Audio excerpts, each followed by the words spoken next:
Bonsoir à tous. À la une de ce journal, le printemps des peuples ouest-africains est en marche. C'est ainsi que réagit l'un des leaders politiques maliens du mouvement M5 après la mise sous embargo de ce pays d'Afrique de l'Ouest, théâtre d'un coup d'État. La décision de la CEDEAO est contestée en raison de l'adhésion d'une partie du peuple malien au renversement du régime Ibeka. 2 jours après ce coup de force militaire, qui dirige ce pays d'Afrique de l'Ouest? Comment fonctionne l'administration publique malienne? Quel est le regard de la communauté malienne résidant à Douala sur ces derniers événements? Ce sont les éléments à suivre en ouverture de ce journal. 9 ans après les promesses de modernisation de l'agriculture au comice d'Ebolova, le Cameroun peine à atteindre l'émergence agropastorale. Des petits producteurs, maillons essentiels, sont confrontés au sempiternel problème d'infrastructures routières impraticables, bassins agricoles enclavés et l'inexistence des unités de transformation. Coup de projecteur ce soir sur des filières agricoles mal structurées et incapables à la fois de nourrir les Camerounais et de faire vivre les producteurs. Nous en parlerons dans quelques instants.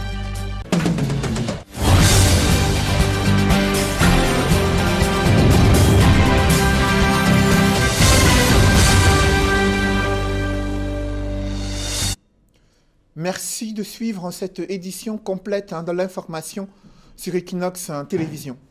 48 heures après ce coup d'État militaire survenu au Mali, la communauté malienne apprécie diversement ce renversement du régime d'Ibrahim Boubacar Keïta. D'aucuns estiment qu'il n'était plus à la hauteur des attentes des populations, dénonçant la malgouvernance dans leur pays d'origine. D'autres redoutent une confiscation du pouvoir par les putschistes militaires. Ils réagissent dans ce reportage que signent Séverin Chouban et Julienne Berthe-Bissaye. Plus de 72 heures après le coup d'État militaire au Mali, qui a renversé le président Ibrahim Boubacar Keïta, les Maliens résidant à Douala apprécient à leur manière les événements du 18 août dernier à Bamako. Ça nous a fait mal, mais il faut dire que tout le monde s'attendait à ça. Même les présidents sortants aussi s'attendaient à ça. Parce que vu la situation depuis les derniers 3 mois. Bon, quand même, quant à moi, je suis très content par rapport au coup d'État qu'ils ont fait. Oui, coup d'État, bon, ce n'est pas bien, mais ils n'ont pas le choix. Pour ces Maliens, le point positif de ce 4e coup d'État militaire, c'est l'absence de toute effusion de sang, comme ça a toujours été le cas depuis 1968 avec le lieutenant Moussa Traoré, bourreau du président Modibo Keïta. Si tu vois leur travail, c'est très content les Maliens parce qu'on arrête dans un pays, un président, même un blessé, il n'y a plus. Ça veut dire qu'ils sont très connaissent ce qu'ils font dans le travail, on est derrière eux. Comme pays, c'est mal gouvernance, c'est ça qu'ils vont seulement les faire comme ça, mais ils ne sont pas venus pour les pouvoirs. Le porte-parole de ces militaires a été bien clair, donc il va rassembler tout le monde, tous les bureaux. Au-delà de cet enthousiasme de voir les militaires se débarrasser d'un régime qui ne répondait plus aux aspirations des populations, les Maliens de Douala redoutent cependant une confiscation de pouvoir par les putschistes. Dans le politique maintenant, on ne sait pas ce qui est qui maintenant. Quand on te met le conflit, tu vois seulement l'argent, ton cœur a changé. On fait une bonne personne, on souhaite que les Maliens trouvent une bonne personne, celui qui aime son pays, aime son population. C'est ça que nous te remercions à notre militaire. On est là d'abord, on ne connaît pas les CEDEAO, les pays occidentaux, les décisions, on ne connaît pas d'abord. Au consulat du Mali, le maître des lieux n'ose se prononcer sur la situation sociopolitique dans son pays. Pour certains, le président déchu n'était pas à la hauteur des attentes du peuple malien à la satisfaction des besoins primaires, éducation, santé et développement. On ne sait pas comment le pays fonctionne. Aujourd'hui, on dit comme ça, demain, c'est comme la population. Il n'y a pas l'école, plus un an, il n'y a pas plus l'école. L'avenir, c'est les enfants. Il mise désormais sur le prochain président démocratiquement élu pour ramener le calme dans le pays et engager résolument le Mali sur le chemin du développement. Et les meneurs de ce coup d'État militaire viennent de dévoiler leur intention. Ils ne comptent pas rester au pouvoir, ont-ils indiqué lors d'une conférence de presse. Ils ont exhorté les secrétaires généraux des différentes administrations publiques maliennes d'assurer la continuité du service public et de permettre aux Maliens de vaquer à leurs occupations. On fait le point sur l'ambiance qui prévaut au Mali, ce pays situé en Afrique de l'Ouest. C'est avec François Dikoumé et Nadine Yambou. À Bamako, le calme est de retour 48 heures après le coup d'État militaire contre le président Ibrahim Boubacar Keïta. Dans les rues, les traces des incidents ayant conduit au renversement du pouvoir sont encore visibles, notamment les bâtiments incendiés, dont le domicile de l'ex-ministre de la Justice pris d'assaut par une foule en colère. La présence des soldats dans les artères de Bamako est de moins en moins perceptible. La vie reprend timidement son cours normal.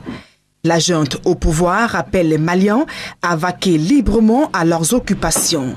Le comité invite les populations à vaquer librement à leurs occupations et rassure les populations que toutes les dispositions sont prises pour la protection des personnels et des biens.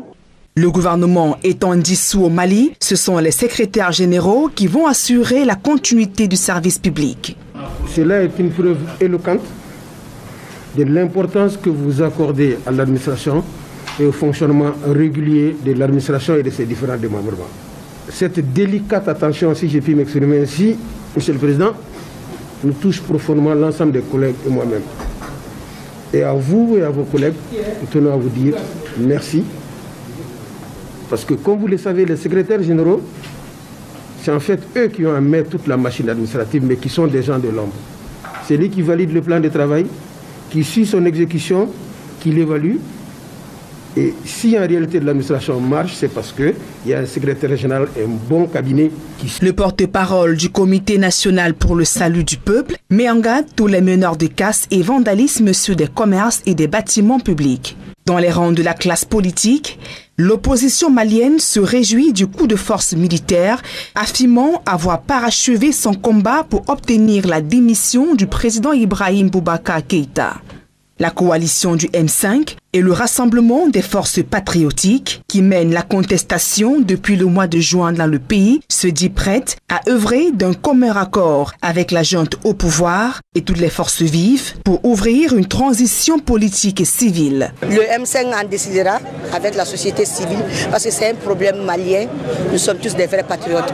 Ce n'est pas parce que le M5 va dire ceci ou le M5 va dire cela. Non, nous sommes tous des Maliens. On va travailler en synergie ensemble et puis c'est tout. Dans une récente sortie, le Comité pour le salut du peuple promet une organisation des élections crédibles dans le pays. Des élections auxquelles ne prendront pas part l'influent imam Mahamoud Diko. Figure charismatique des contestations au Mali, Mahamoud Diko a choisi de se retirer de la scène politique. Pour lui, l'essentiel est que les problèmes du Mali soient réglés, à savoir la mauvaise gouvernance et la corruption. Et le nouvel homme fort du Mali, le colonel Assimi Goïta, vous l'avez vu, il a eu une séance de travail avec les secrétaires généraux des différents ministères maliens.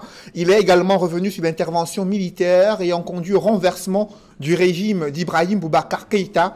Je vous propose de l'écouter. Nous avons intervenu suite à la situation sociopolitique très tendue que le Mali vivait. Donc vous étiez tous témoins. Donc on a mis le peuple au-dessus de cette intervention, raison pour laquelle nous avons décidé qu'aucune personne ne doit être blessée ni tuée au cours de cette intervention. Nous, on n'a aucune ambition politique. Nous sommes des soldats, nous avons d'autres prérogatives, d'autres missions qui nous attendent. Notre objectif, c'est de très vite, à travers les différentes rencontres avec les différents groupes sociopolitiques, transférer rapidement le pouvoir à une transition civile. L'État, c'est une continuité et nous sommes tous conscients aujourd'hui de la situation socio-politique, sécuritaire dont le Mali traverse. Donc c'est pour vous rassurer que vous devez continuer votre travail sans pression. Donc c'était pour vous rassurer de notre soutien. Le colonel Assimi Goïta, qui est le président de ce comité pour le salut du peuple malien, également qui a dressé une feuille de route pour l'armée au pouvoir afin d'opérer une transition avec des civils qui vont opérer cette transition pour parvenir à de nouvelles élections présidentielles très attendues au Mali. Des précisions avec ce morceau choisi de l'intervention de colonel Assimi Goïta au terme de l'échange qu'il a eu avec les forces vives de la nation, notamment les secrétaires généraux des différentes administrations publiques au Mali. Je vous parlais de ce morceau choisi du colonel Assimi Goïta qui s'est exprimé au terme de cette réunion qu'il a eue avec les différents responsables d'administration publique. Il compte rencontrer la classe politique, la société civile, les leaders religieux également, afin de prendre leur avis sur la conduite à tenir pour assurer une véritable transition pacifique au Mali. Il a dévoilé sa feuille de route et rassuré sur le fait que la junte militaire ne compte pas s'éterniser au pouvoir. Son objectif était d'aider le peuple dans ce renversement du régime d'Ibrahim Boubacar Keïta. Je vous propose à nouveau de l'écouter. Je me présente, je suis le colonel Assimi Goïta, le président du Comité national pour le salut du peuple. Donc, il était de mon devoir de rencontrer les différents secrétaires généraux pour qu'ensemble nous puissions les assurer notre soutien par rapport à la continuité des services, la continuité de l'État. Comme vous le savez, suite à l'événement d'hier, qui a abouti au changement du pouvoir, il était notre devoir de pouvoir donner notre position à ces différents secrétaires généraux pour qu'ils puissent travailler directement. Donc vous le savez, le Mali se trouve dans une situation de crise sociopolitique, sécuritaire. Nous n'avons plus le droit à l'erreur. Donc nous, en faisant cette intervention hier, nous avons mis le pays au-dessus, le Mali d'abord. Raison pour laquelle nous les avons assuré notre soutien et leur dire de commencer à travailler, car nous n'avons plus droit à l'erreur. Donc c'était l'objectif de notre rencontre d'aujourd'hui. Et je vous remercie. Réunis en sommet extraordinaire lors d'une visioconférence, les chefs d'État de la CEDEAO demandent la libération immédiate d'Ibrahim Boubacar Keïta et des autres officiels. Les dirigeants de la communauté économique des États d'Afrique de l'Ouest demandent le rétablissement du chef de l'État dans ses fonctions, refusant d'accorder la légitimité à ce comité mis en place par les putschistes. Ils exigent des sanctions à l'encontre de ces putschistes et leurs collaborateurs. Le Mali est suspendu de tous les organes de décision de la CEDEAO avec effet immédiat. Les transactions économiques sont stoppées et les frontières fermées, ont annoncé les chefs d'État de la CEDEAO. À la suite de ces décisions, l'opposition malienne a réagi, notamment celle réunie au sein du mouvement M5 RFP qui conteste les sanctions de la CEDEAO à l'encontre de leur pays. Mohamed Ali Batili, l'un des leaders politiques de ce mouvement, reproche aux chefs d'État ouest-africains leur silence, la malgouvernance d'Ibrahim Boubacar Keïta. Ses opposants maliens mettent en garde les dirigeants dictateurs contre le printemps des peuples ouest-africains qui est déjà en marche. Je vous propose de l'écouter. Le président là démissionne. Maintenant, on n'accepte pas la démission de M. Ibrahim Boubacar Keïta. Il y a deux poids, il y a deux mesures. Mais en réalité, peut-être que la situation propre des chefs d'État, chacun dans son pays, n'était plus la même. Ça a changé. M. Alassane Ouattara n'avait pas encore 10 ans, il ne voulait pas d'un troisième mandat. M. Alpha Condé n'avait pas encore 10 ans, il ne voulait pas d'un troisième mandat. M. Youssouphi venait d'arriver, il n'était pas en train de terminer son... Bon, moi je vois qu'il y a comme, j'allais dire, une interprétation non pas téléologique des textes de la CEDEAO, mais une interprétation littérale, ce que nous appelons en droit l'interprétation la plus pauvre et la plus caractéristique de la restriction qu'on veut mettre dans l'interprétation et la compréhension des choses. Donc quand on dit cela, je voudrais dire que la CEDEAO n'a pas dans ses textes non plus aucune disposition de sanction des peuples. Pourquoi elle ne l'a pas? Parce que les peuples sont souverains. Les peuples sont souverains. Par contre, la CEDEAO a, en l'article 45 de ce protocole additionnel, la possibilité de sanctionner les gouvernements qui n'arrivent pas à faire la bonne gouvernance. Au lieu de sanctionner M. Ibrahim Boubacar Keïta, de lui dire on te retire des instances de la CEDEAO parce que les enfants du Mali ne vont pas à l'école, parce que la santé a fait 4 mois de grève, parce que les juges ont fait 4 mois de grève, rien ne marche chez toi, l'Assemblée, tu n'as pas pu organiser les élections, le Haut Conseil des collectivités territoriales, ça fait 13 ans qu'ils sont là-bas, et leur mandat n'est même pas renouvelé par une loi anticonstitutionnelle, et le Conseil économique et social, ton Premier ministre n'a même pas fait de déclaration de politique générale. Au lieu de dire ça, M. Ibrahim Boubacar Keïta, pour lui dire, c'est vous qui êtes le symbole de la mauvaise gouvernance, donc ne venez pas à nos réunions. Ils sont prêts à faire une visioconférence avec M. Ibrahim Boubacar Keïta, le plus mauvais élève de la CEDEAO.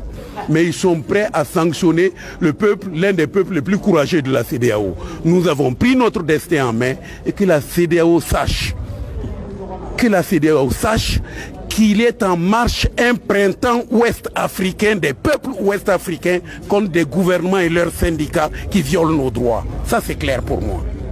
Le combat va continuer et nous allons gagner ce combat contre ce genre de dirigeants à la vue restreinte. De suivre l'un des leaders politiques de l'opposition malienne réunis au sein du mouvement M5 RFP qui conteste la décision de la CEDEAO de mettre ce pays sous embargo après ce putsch militaire. Au Cameroun, les petits cultivateurs broient du noir dans l'arrière-pays.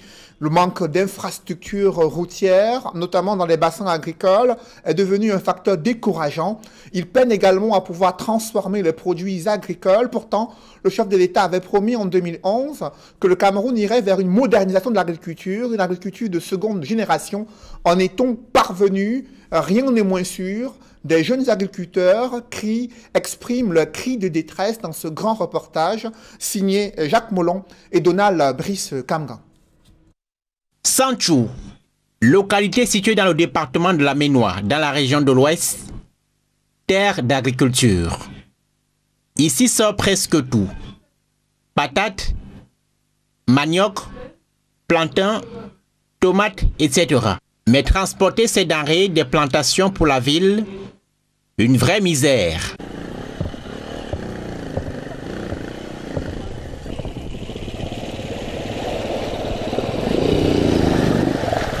L'état de la route vous donne toutes les raisons d'abandonner le fruit de votre dur labeur et de vous en aller.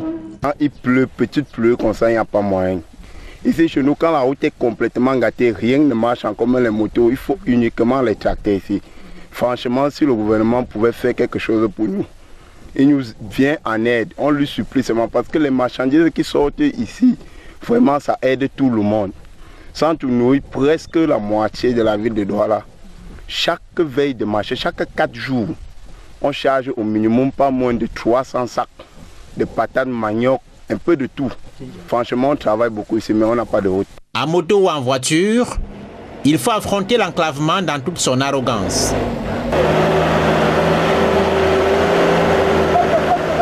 Pour sortir avec les patrons comme ça, là, il te faut chercher la moto.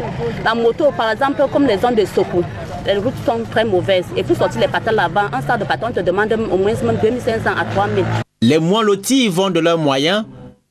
À défaut d'un camion ou d'une voiture adéquate pour affronter ces labyrinthes, les mamans ici tirent leur récolte à l'aide des porte-tout. Au bout de ce chemin de croix, nos braves dames, les voici au marché. Les prix sont dérisoires, manioc ou patates, les sacs sont bradés aux revendeuses, aux grandes dames, des seigneurs de la terre. Le sac de manioc peut coûter à peine 3000 francs CFA, autour de 5000 francs CFA pour le sac de patates. L'une des solutions aux yeux des producteurs ici, c'est la transformation de ces récoltes. L'avantage, éviter les pertes et rentabiliser la production. Mais hélas, nous sortons le manioc ici, là. Vous voyez par exemple comme nous on souffre à faire avec la main. Si nous on pouvait avoir avec la quantité de manioc qui sont ici à 100, on pourrait nous envoyer une machine qui pourrait nous transformer ça en pâte. Dans nous, on le sauve, ça devait beaucoup nous plaire. Tu vois comme ça, là, avec les mains, il y a la passoire qu'on lave dedans. Tu finis de laver dans la passoire, tu décantes l'eau et en plus de décanter l'eau, tu enlèves, tu mets dans le sac, tu passes ton temps à presser. avec les mains, à presser jusqu'à l'eau finie. Et quand l'eau finit maintenant, c'est là où nous prenons maintenant le tamis, c'est là qu'on est juste en train de faire comme ça. C'est là où nous passons le temps à tamiser avec les mains. Il y a d'autres qui n'en ont même pas le tamis, on passe le temps à frotter avec la main. Donc vraiment, nous souffrons, tout le gouvernement pourrait nous aider à nous trouver une machine comme ça. Là. Quand quelqu'un sort du champ là comme ça, là, peut-on pas directement à la machine, ça devait beaucoup nous plaire. Face au calvaire de ces paysans, le maire de Santhiou n'a des mots que pour des regrets. C'est un peu embêtant parce que les populations ne peuvent pas transformer ces produits. Nous savons qu'il y a la farine qui peut résulter du manioc, de l'amidon en miondo, en pâte en amidon, on n'a pas d'unité de production. L'État évidemment devrait faire quelque chose, mais les populations entendent et nous t'entendons vraiment, on a la main tendue. À l'état actuel, le manioc est trempé et transformé en tapioca, farine ou en d'autres fécules, mais Santhiou n'attend que la prise de conscience de son vaste potentiel agricole pour exploser pour le grand bonheur de ses près d'1 million d'habitants. Restons dans la région de l'Ouest où un mouvement d'humeur se poursuit dans un centre médical confessionnel. Là-bas, les médecins et infirmiers n'ont pas été payés depuis de nombreux mois. Malgré les multiples grognes, rien n'a changé dans leur quotidien. C'est le constat que fait Leclerc Tsakem dans ce reportage. Chaque jour, chaque heure, oh, j'ai besoin de toi. Ventre affamé n'a point d'oreille, main levée au ciel, ce corps soignant de l'hôpital protestant de Bafoussam implore Dieu de lui venir en aide. Depuis 14 mois, ce personnel de santé tire le diable par la queue. Le salaire ici est la chose la moins partagée. Pourtant, ce n'est pas le fonds qui manque le mois. Du 9 juin jusqu'à ce jour, nous avons eu environ une entrée de 13 millions. Nous avons demandé que sur les 13 millions, qu'est-ce que vous avez réservé pour nous? Ils nous ont dit qu'ils avaient des charges plus importantes à payer, donc ils n'ont rien réservé pour eux. Donc nous qui avons produit, nous n'avons rien alors. Je dis vraiment, il n'y a rien. Il va voir comme d'ici septembre, début septembre, on peut nous donner l'avance sur salaire, sur 1 mois de salaire. C'est donc pour exprimer leur ras-le-bol face à ce qu'ils qualifient de mépris et de traitement inhumain de la ressource humaine que ce personnel du centre médical protestant de Bafoussam ont de nouveau entamé un autre mouvement d'humeur. Un précédent sitting du genre avait déjà été observé il y a seulement 2 mois. Les résultats des audits sont catastrophiques. Et après la séance de restitution, la direction nous a demandé, nous étions 2 collaborateurs qui avons représenté nos collègues. La direction nous a demandé de partir, ils ont pris acte, ils vont se réunir et trouver une solution. Et jusqu'à ce jour, ils sont restés muets. Nous n'avons aucune information. S'il est affirmé qu'un audit a été mené au sujet de la gestion du dit centre, n'empêche que le personnel, dépassé par les événements, s'en remette aux très hautes autorités de l'église protestante afin que la justice et l'amour du prochain prôné par la parole divine touchent leur sensibilité et qu'une solution définitive soit trouvée à tout ceci. Nous sommes des responsables de famille, nous sommes des mères de famille, nous avons abandonné nos progénitures depuis hier. Nous sommes ici sur le terrain. Mais nous sommes très surpris que ces femmes déclarent haut et fort qu'elles ont des godasses parce qu'elles sont soutenues. Nous implorons donc la pitié du révérend pasteur Samuel Ndi. Aujourd'hui, nous sommes employés de l'EEC, mais qu'ils sachent que nous sommes ses enfants et que s'il abandonne ses enfants, ils seront égarés, comme depuis le 9 juin. Nous les prions, de trouver une solution à cette crise parce que ça ternit l'image de l'église évangélique. Oui, parce que à voir le comportement de cette dame, nous perdons même la foi. Nous nous demandons si nous sommes vraiment dans une œuvre de l'église évangélique du Cameroun. Où est passé l'amour du prochain? Où est passée la crainte de Dieu? Les initiatives de ce genre, de ce dernier auprès des autorités compétentes, tant chez le gouverneur de la région de l'Ouest qu'à l'inspection du travail, n'ont pas porté les fruits escomptés. En attendant de voir le dénouement que réservera la suite de cette affaire, le service minimum est accordé aux malades. Nos tentatives de communiquer avec l'administration du dit centre ont été vaines. Parlons à présent de cette histoire qui défraie la chronique sur les réseaux sociaux. L'histoire d'une fillette de 10 ans, molestée, torturée, maltraitée par ses propres enfants, par ses propres parents. À Yaoundé, les parents en question ont été placés en garde à vue La petite, quant à elle, est dans un centre médical suite à une décision des autorités administratives. Comment en est-on arrivé à cette scène où des parents infligent de tels sévices corporels à leur propre fille? Élément de réponse avec Guy Zogo.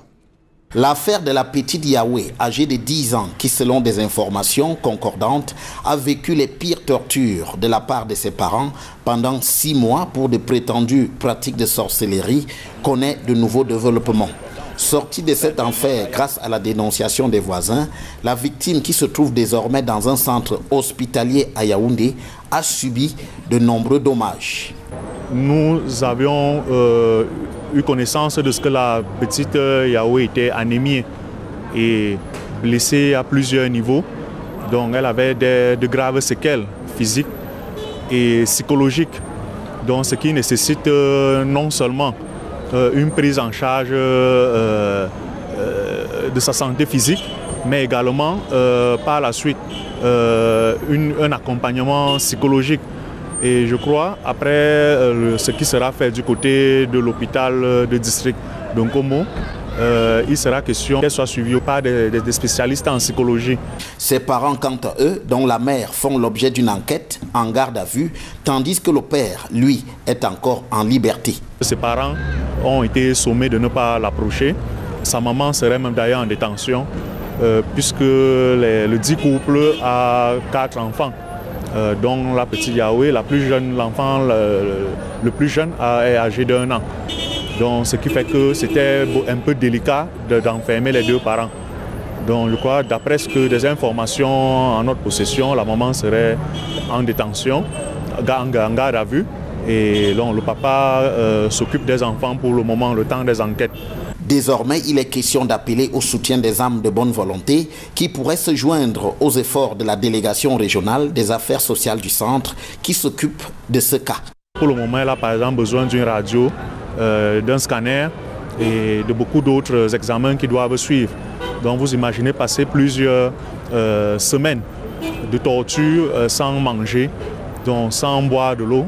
Donc vous imaginez ce que cela peut susciter chez un enfant comme dégâts sur le plan physique et également comme impact sur le plan psychologique. Un espoir de revoir la petite Yahweh sur pied bientôt.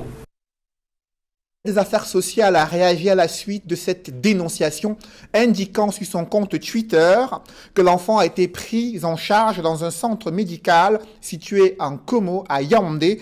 Et selon le docteur Claude Audrey, la situation sanitaire de l'enfant est préoccupante. Elle a subi des sévices corporels graves, des plaies profondes, cicatrices fraîches et anciennes. Les premiers soins lui ont été administrés, ainsi qu'une transfusion sanguine, indique le ministère des Affaires sociales. Et sur son compte Twitter, ce ministère indique que les 2 parents ont été interpellés par les éléments de la gendarmerie. Les équipes de la délégation régionale du ministère des Affaires sociales du centre assurent un accompagnement psychosocial de la petite Yahweh. Quant à ses 4 frères, ils ont été placés dans un centre social et leur sœur aînée leur rejoindra après avoir suivi ses soins médicaux, indique le ministère des Affaires sociales à Yaoundé. À Ebolova, le coordonnateur de l'annexe de la faculté des sciences juridiques et politiques de l'université de Yaoundé 2 a été relevé de ses fonctions. Eustache Atangana Akono est remplacé à ce poste par Sedena Akono Omba, maître de conférence précédemment en service dans la dite faculté. Dans cet arrêté du ministre de l'Enseignement supérieur, les motifs de limogeage à ce poste précis n'ont pas été dévoilés, mais la décision du professeur Jacques Famdongo intervient après l'indignation des Camerounais devant une scène choquante au cours de laquelle Eustache Akono frappait à coups de machette la plante des pieds d'un jeune homme. Ensuite, il lui avait administré des sérieux coups de bambou sur les fesses, des sévices corporels infligés avec force dans une vidéo devenue virale, vidéo qui a suscité de vives critiques de la part de l'opinion publique nationale. Toujours dans l'actualité des preneurs d'otages mis aux arrêts dans la région du Nord à la suite d'une mission menée par la gendarmerie. Il s'agit d'un gang qui comptait 33 membres, parmi lesquels 10 de nationalité tchadienne et 5 venant du Nigeria. Évocation avec Olivier Tiefo, Cédric Chouna et Eric Fopossi. Ce gang de présumés malfrats vient d'être interpellé dans l'arrondissement de Bibemi, région du Nord Cameroun. Ils étaient spécialisés dans les prises d'otages et demandes de rançon, ce qui terrorisait les populations. À Bibemi, dans le temps, on était dans l'insécurité permanente, due aux enlèvements avec rançon, due aux coupeurs de route, les bandits de grand chemin. De sources sécuritaires, ces présumés ravisseurs avaient pour cible les vendeurs de bétail. Donc les malfaiteurs choisissent justement les jours de grands marchés pour se déployer également, parce qu'ils savent qu'à l'occasion, beaucoup d'argent circule. Ils identifient les grands éleveurs qui font de grands achats ou alors qui vendent beaucoup de bétail et les filent jusqu'à ce que, après la vente, après le marché, ces grands vendeurs de bétail fassent l'objet d'enlèvements assortis de demandes de rançon. C'est donc à la faveur du marché d'Adoumri, dans la commune de Bibemi, qu'une opération d'anticipation a été montée. Dans l'anticipation de cette opération, nous avons pris ces individus dont la situation sera examinée tout à l'heure, mais tout laisse penser que parmi eux, on pourrait avoir des ravisseurs. L'opération a permis de saisir du bétail, une vingtaine de motos, des pièces détachées de motos, des produits de contrebande, des médicaments pharmaceutiques et des stupéfiants. Cette action de la gendarmerie nationale rentre dans le cadre de l'opération Adabawa Nord, dont l'objectif est de lutter efficacement contre le phénomène de grand banditisme rural, transfrontalier et les prises d'otages. Malgré la multiplication des violences meurtrières et l'escalade de tensions, des chefs traditionnels souhaitent rentrer dans leur chefferie dans la région du nord-ouest et celle du sud-ouest. C'est du moins ce qu'a laissé croire ce regroupement de chefs traditionnels lors d'une rencontre avec des membres du gouvernement élite des régions du nord-ouest et du sud-ouest. Comment cette opération va-t-elle se mener au moment où des exactions se multiplient sur des civils et que les Nations Unies notent une recrudescence des violences meurtrières? Élément de réponse avec Joël Essengue et Guy Zogo. C'est le nouveau défi du gouvernement dans la crise dans le nord-ouest et le sud-ouest, celui de faire rentrer les chefs traditionnels dans leurs chefferies respectives. Une réunion vient de se tenir à Yaoundé entre le ministre de l'administration territoriale et les chefs traditionnels de ces deux régions. Les chefs traditionnels sont les auxiliaires de l'administration. Donc normalement, ils occupent un territoire et ils doivent exercer leur autorité sur ce territoire. Donc les fonds du nord-ouest et du sud-ouest, pour la plupart de ceux qui sont à Yaoundé, c'est des fonds qui ont été victimes des atrocités des terroristes.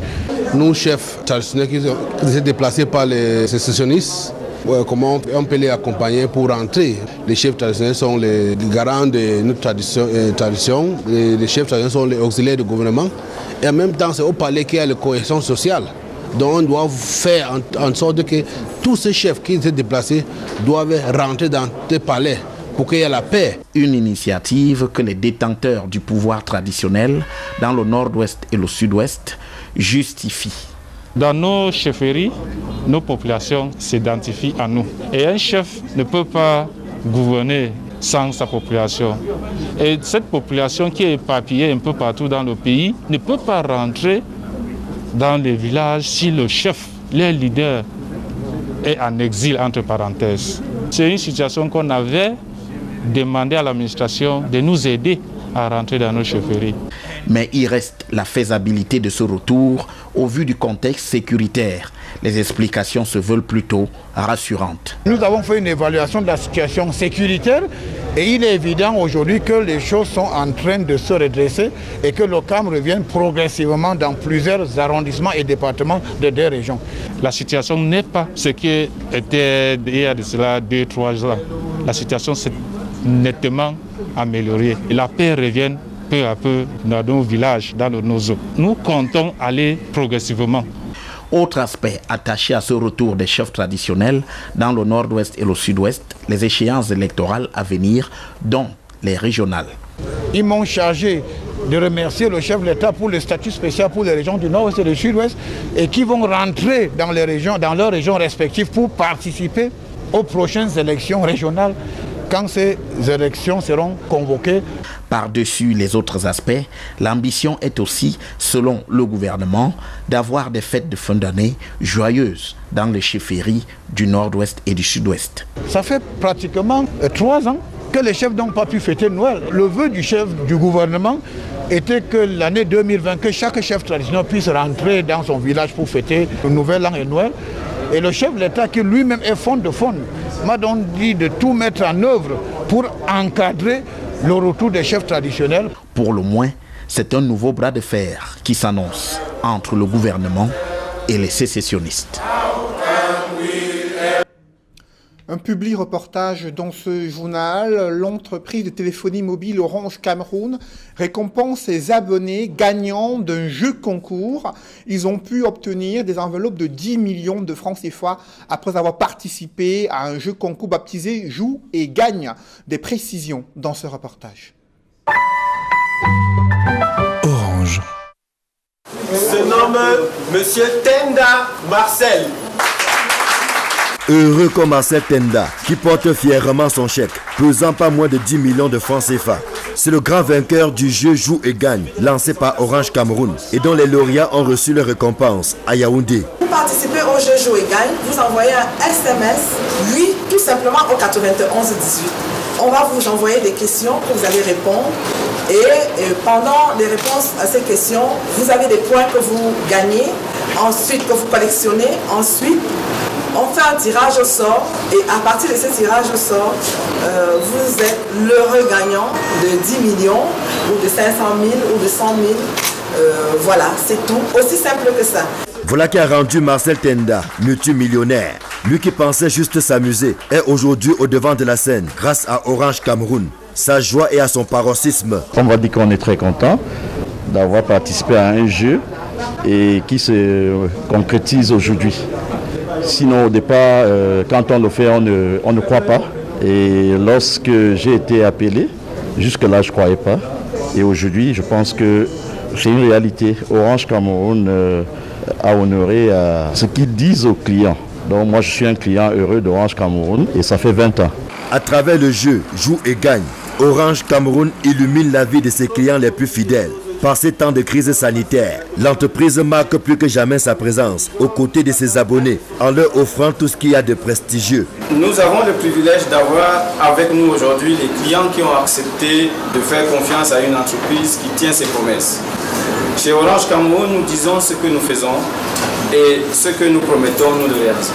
Les heureux récipiendaires font partie de ceux qui se sont distingués parmi leurs pairs à l'occasion des différentes animations lancées depuis le début de l'année pour permettre à nos abonnés d'aborder janvier sans redouter la janviose et envisager sereinement de nouvelles. Au nom de la grande famille Orange, je voudrais solennellement vous exprimer notre admiration, mais aussi notre respect pour votre fidélité et votre perspicacité. La course aux millions se poursuit. Aux abonnés de tenter simplement leur chance. Le bonheur se trouvant au 91 18, code d'accès au jeu Joue et Gagne. Autant j'encourage ceux qui participent, j'invite les autres clients à suivre votre exemple en jouant à cumuler des points pour participer au tirage au sort qui leur permettra de faire eux aussi partie de la grande famille des millionnaires Orange. Les années ont passé mais l'engagement reste le même. En totale cohérence avec les visions des premiers jours et venant la confirmer, à ceux qui resteraient des sceptiques, nous disons Orange cares about you. Le slogan Orange Care About You n'a jamais aussi bien porté son nom. C'est que Orange Cameroun a pris l'engagement solennel de rapprocher ses clients de ce qui est essentiel pour eux. Et la belle aventure continue avec son lot de surprises agréables.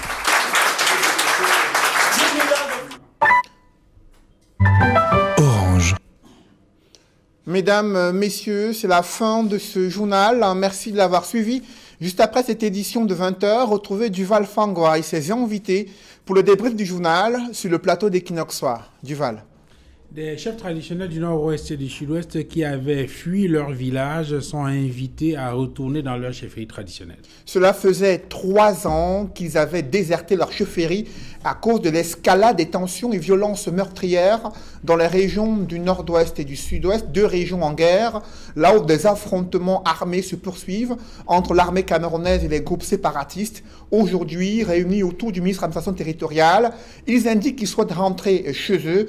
Et à la grande surprise, le ministre Paul Atangadi pense que la situation est en train de s'améliorer. Pourtant, le porte-parole du gouvernement a indiqué il y a quelques jours qu'il y a une recrudescence des violences meurtrières et des exactions commises sur des civils.